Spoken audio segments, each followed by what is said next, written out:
So now it is April 23rd, and we're going to talk about monetary policy. So what I want to do is let me share my screen. I'm going to show you where we left off.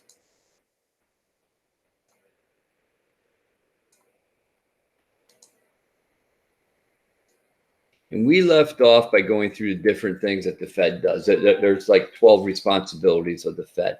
So in the very last one, I put that they regulate the money supply. And they do this through something called monetary policy. What we're going to do is we're going to talk about what monetary policy is and the different ways at which the Fed can control monetary policy. The one thing with monetary policy is it's the Fed's way to manipulate the money supply. See, the Fed can't directly control how we spend our money or what we spend our money on.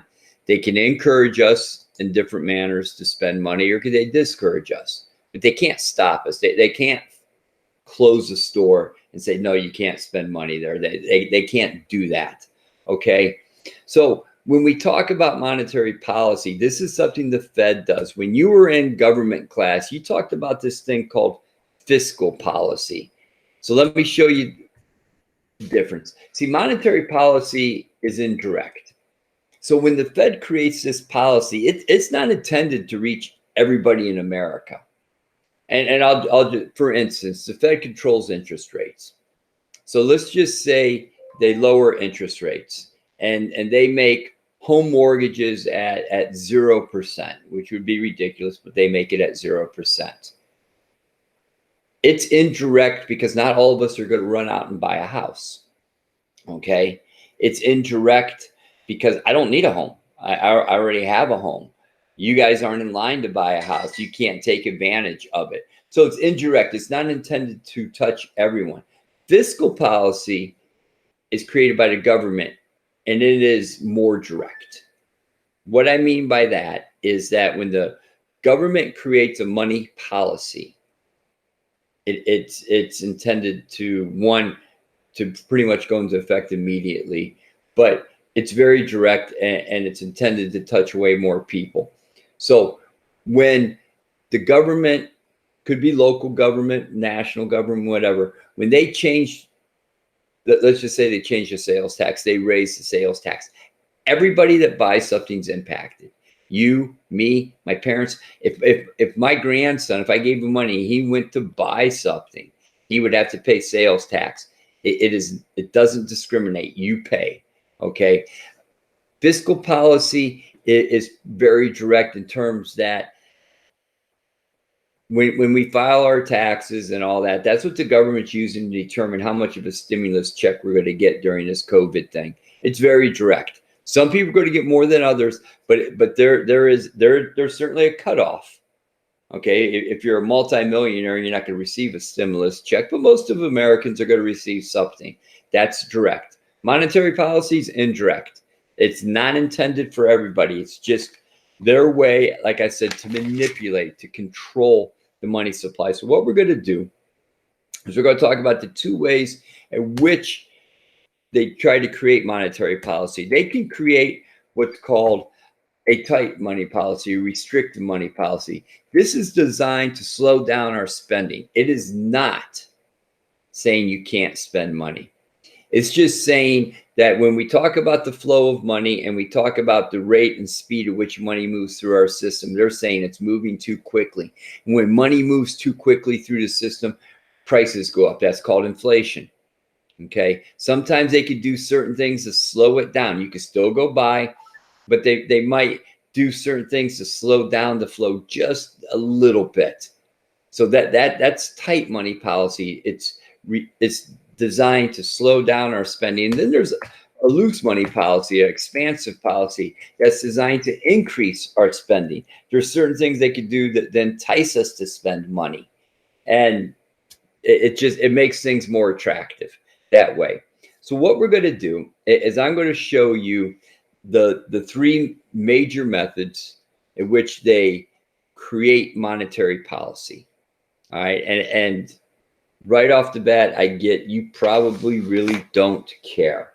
But what we're going to do is let you know what it means, how it works, and what it's intended for. Okay. So The very first one is the reserve requirement, the reserve ratio. This is the most direct way to slow down the flow of money. So if you remember, banks operate under fractional banking. They must keep aside a certain percentage of money. And in that example from several days ago, I used 20% as a ratio. So they had to keep aside 20%. If the Fed wants to slow down if they want to slow down spending or the flow of money, it's real simple. They can mess with the reserve ratio.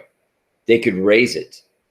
They could raise the reserve ratio and say, you know what, banks, you have to keep 40% on hand. Right away, we took 20% more out of the flow of money. That is the most direct way in which the Fed can regulate the flow of money. They can manipulate it. Okay, you could still spend, just might cost you more. So let me show you a couple things here. So the percentage is determined by the Board of Governors and impacts the reserve requirement. It can increase or decrease the flow of money. What it does is it increases or decreases the availability of loans, or better yet, it increases or decreases the interest rate on loans. It's pretty indirect in terms that they tell the banks, hey, you got to set aside more money. Okay, we're going to raise it. That's probably the most direct because they're going to have less money to loan out. If they have less money to loan out, they're immediately going to raise their interest rates because they have to make more money on the little bit of money that they have. Okay, now they could lower it. They could lower the reserve ratio and allow banks to loan out more money, which lower the interest rates. But here or there, you could still, the bottom line is that you could still take out a loan. So, but if you really want to slow down, if I don't want my kids to spend money when they were little, it was simple. I didn't give them money. That's what reserve ratio is. If we don't want you to spend money, we're not going to let you have any money. So this is one of the ways that they mess with the reserve ratio. Another thing, or the impact of reserve requirement is, I should do this with my glasses on, is that the lower the ratio, the very little impact. The decreases in interest rates, people still can borrow money, etc. Okay, when they lower it, has very little impact. It's when they raise it that's the most direct because it's taking money directly out of circulation. So as I give you a minute to write that down, here's something I want you to remember. So when I ask you a question, there is so we talked about notes that are created by the government, you know, a $1 note, a 5, a 10, a 20, 50, 100. They've discontinued certain notes, a 500, a 1,000, all the way up to a $10,000 note. So I'm going to ask you about the $10,000 note. And my question is going to be, who's on that $10,000 note? Because they always put a portrait on there. The person on the $10,000 note, his name is William Chase, Secretary of the Treasury. William Chase is going to be the answer. So if you're watching, you got it. So let me show you another way in which the Fed can regulate the flow of money. That's through the discount rate. So let me just show you, and I'll do it with my glasses on this time. The discount rate is the interest rate at which the banks are charged when they borrow money from the Fed. They could raise the discount rate or they could lower the discount rate. And then it just has this trickle down effect. If they raise the interest rates, then banks across the board generally will raise interest rates. If they lower them, they will generally lower them. Okay. The impact is, as it says right there, it affects interest rates throughout the system. The best interest rate available to anybody is something called prime, which you or I probably could never get unless we're building a multi-million-dollar business and borrowing millions of dollars. Okay. But when the Fed messes with the discount rate's the only interest rate that the Fed messes with, then it trickles down to the federal funds rate, etc. Okay. So this is the in-between one. It's not the most direct. It's not the most indirect. What it is, it's the one we know the most. Excuse me for a second.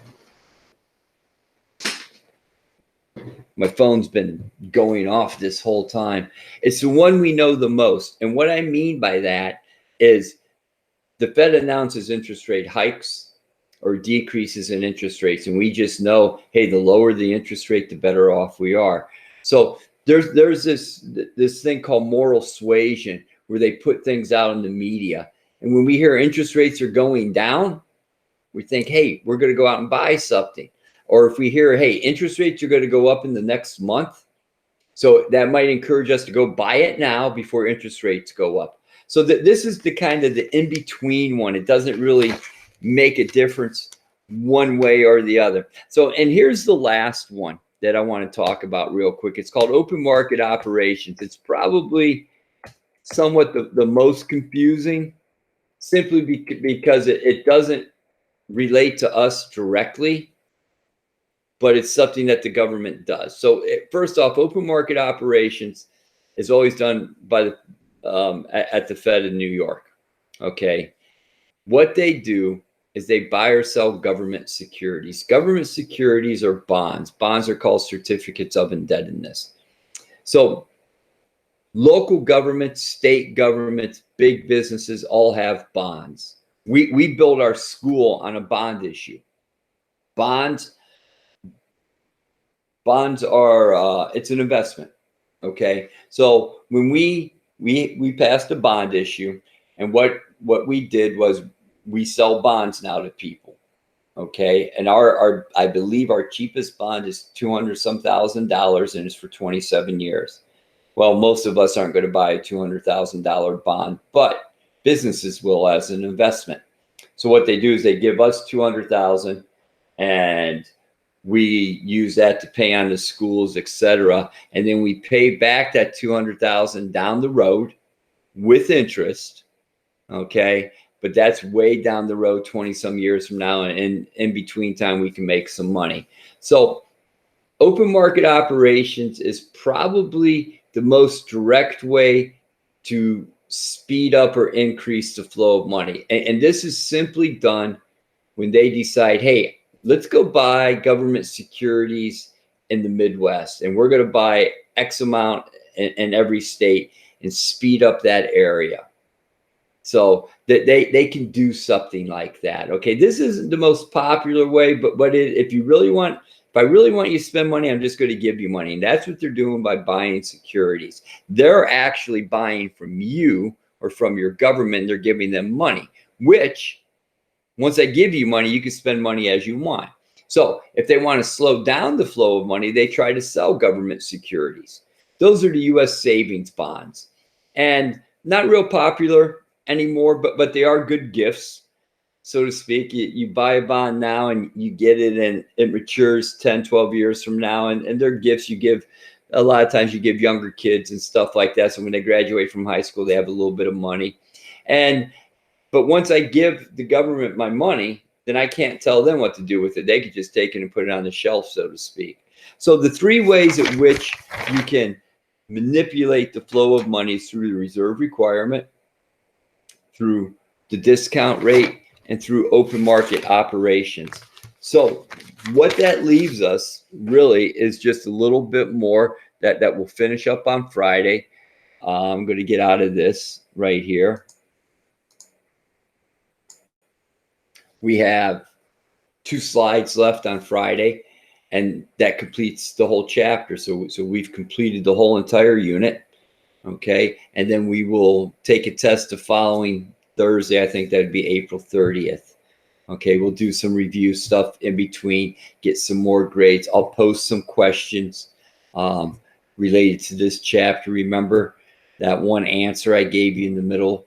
Okay, so look for that. But hopefully you have a good weekend, and hopefully maybe after May 1st, if the governor truly lifts and starts to open things back up, maybe we come back and finish up this school year on a positive fashion and have a graduation and a prom and everything. Until next week, guys, take care. Enjoy your weekend. See ya.